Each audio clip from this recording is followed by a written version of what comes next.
What if I told you that in 1973, a man fell from space and lived to tell about it? Not from an airplane, not from a building, but from actual orbit, 120 miles above Earth. His name was Viktor Kozlov, and according to classified Soviet documents that surfaced decades later, he should have been nothing more than atoms scattered across the Siberian wilderness. Instead, he walked into a remote village 3 days after his capsule was supposed to have incinerated upon re-entry. With stories that would make grown men weep and scientists question everything they thought they knew about human survival. But here's where it gets disturbing. Viktor refused to explain how he survived the impossible fall. Medical examinations revealed something that should have been physically impossible. His heart was beating backwards. Not irregularly, not damaged, but in complete reverse of normal human physiology. The blood was flowing the wrong way through his veins, yet he was perfectly healthy, perfectly lucid, and perfectly terrifying to everyone who encountered him. The Soviet Union buried this story so deep that it took 50 years for fragments of the truth to surface. What you're about to hear challenges everything we know about physics, human biology, and the very nature of what lies beyond our atmosphere. This is the story they never wanted you to know. Viktor Kozlov was not supposed to be special. He was a test pilot, one of dozens selected for the Soviet space program's most dangerous missions.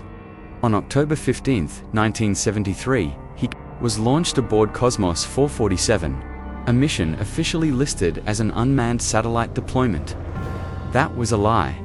Viktor was testing experimental life support systems in extreme orbit, higher than any human had ever traveled, at an altitude where Earth's protection completely disappears and cosmic radiation should have killed him within hours.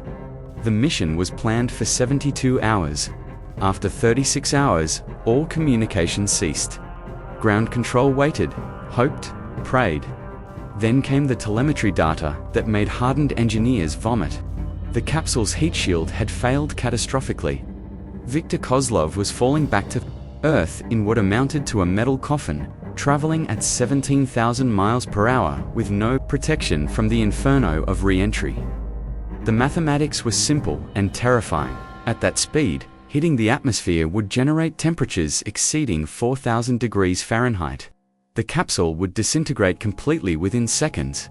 Viktor would be vaporized so thoroughly that not even DNA fragments would survive. Search teams were dispatched anyway, more to recover debris than any hope of finding remains. 3 days later, in the remote village of Tunguska, an old woman named Yelena Volkov was tending to her goats when she saw a figure walking across the frozen tundra. The figure was naked, walking steadily through snow that was 20 degrees below zero. As he approached, she realized with growing horror that this was a man, completely unharmed, his skin glowing with an odd luminescence that seemed to pulse, in rhythm with something she couldn't identify. The man introduced himself as Viktor Kozlov. He spoke calmly, rationally, but when Yelena looked into his eyes, she later told investigators, she saw depths that seemed to extend far beyond what should have been possible in a human skull. She wrapped him in blankets and called the local authorities, who contacted Moscow immediately. When the recovery team arrived, they found Viktor sitting by Yelena's fireplace, completely composed, answering questions about his identity with perfect accuracy. His fingerprints matched. His dental records matched. Genetically, he was absolutely Viktor, but the medical examination revealed impossibilities that should have sent him straight to a morgue, not a debriefing room. His heart was beating backwards, not just irregularly, not just damaged from trauma, but in complete physiological reverse. The electrical impulses that should have started in his right atrium were originating from his left ventricle. Blood that should have flowed from his heart to his lungs was traveling from his lungs to his heart. Every cardiologist who examined him confirmed the same impossible conclusion. His cardiovascular system was operating in mirror image to human biology, yet he was healthier than most astronauts half his age, but the reversed heart was only the beginning of the medical anomalies. His brain scans showed activity in regions that should have been dormant, patterns that resembled no known neurological condition. His bone density was 3 times normal human levels, despite having spent days in zero gravity. Most disturbing of all, his blood showed cellular structures that appeared to be actively repairing radiation damage that should have been lethal within minutes of exposure. When investigators asked Victor how he had survived the fall, his response never varied. "I was shown another way." When pressed for details, he would only say, "The cold between the stars is not empty. Something lives there, and it finds certain humans... Interesting. The interrogations continued for weeks. Victor remained perfectly cooperative, perfectly sane, and perfectly inexplicable. He demonstrated perfect recall of his time in space up until the heat shield failure. Then claimed he remembered nothing until walking across the tundra toward Yelena's village. But sleep monitoring revealed something that made his handlers profoundly uncomfortable. Victor didn't dream like other humans. During REM sleep, his brain patterns showed activity consistent with someone who is awake and processing complex mathematical calculations. When researchers played back the audio recordings of his sleep talking, they found he was speaking in numerical sequences that corresponded to astronomical coordinates, positions of celestial bodies that would not be discovered until decades later. 6 months after his return, Victor requested permission to return to active duty. His physical condition was flawless. His psychological evaluations showed no sign of trauma or instability. Yet every person who worked closely with him reported the same disturbing sensation. Being near Victor felt like standing at the edge of an abyss. Something about his presence suggested depths that human perception was never meant to fathom. The Soviet space program quietly transferred Victor to a research position where he consulted on high-altitude survival systems. His insights revolutionized space medicine, but always in ways that seemed to come from knowledge rather than experimentation.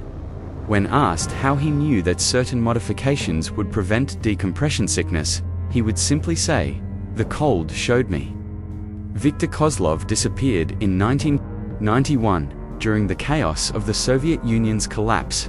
His file was sealed, his research classified beyond top secret, his existence scrubbed from official records. But 3 people who had worked with him came forward decades later, after their oaths of secrecy expired with the government that had bound them. They all told the same story. In his final months at the facility, Victor had begun talking about the others. According to his colleagues, he claimed that his experience falling from orbit had not been survival, but recruitment. He spoke of vast intelligences that existed in the void between planets, beings that had been watching human space exploration with growing interest. He claimed they had preserved him not out of kindness, but as a herald, a translator between species so fundamentally different that communication would otherwise be impossible. The most disturbing detail came from Dr. Anna Petrov, Victor's final medical examiner. 2 weeks before his disappearance, she had performed one last cardiac examination. Victor's heart, which had been beating backwards for 18 years, had suddenly returned to normal human rhythm. When she asked him about the change, he smiled and said, "The message has been delivered. I'm no longer needed as a receiver." That night, every radio telescope in the Soviet Union detected the same signal, a brief burst of structured data originating from empty space beyond Pluto's orbit. The signal lasted exactly 17 seconds, the same duration as Victor's fall from orbit to the point where ground control lost contact with his capsule.